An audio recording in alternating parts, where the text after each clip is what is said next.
behavior and location data. Passwords, SMS text messages, social security numbers, all highly stealable by criminals.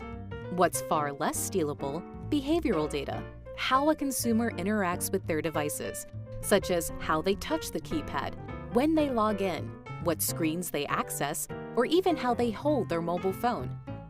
And that's why 1/4 of banks and credit unions use behavioral modeling for fraud prevention or identification verification. Those percentages will increase since we've only scratched the surface of behavioral modeling. As sensors are added to more devices, banks and credit unions will have exciting new ways to verify that consumers are who they say they are. One data element in behavioral monitoring is location. Is the consumer where you expect them to be? Consumers are increasingly comfortable sharing location data.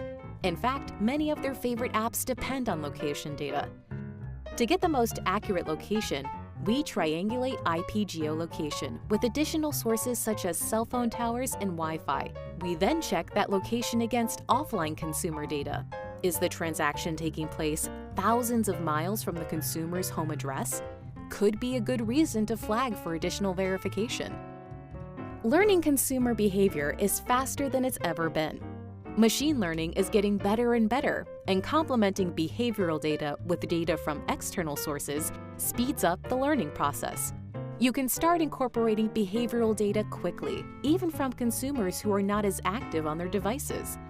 Behavior data is powerful, but it's just another piece of the security and identity puzzle. To be absolutely certain of a consumer's identity requires linking multiple data sources, such as offline data including name, address, and email, with online data, such as IP address and cookie data, and unstealable device-based identification, including behavior monitoring, all done in real or near real time. By incorporating behavioral data into their identity intelligence, financial institutions can reduce compliance risk and increase revenues. Good consumers get a great experience, and criminals get a lousy experience, as it should be.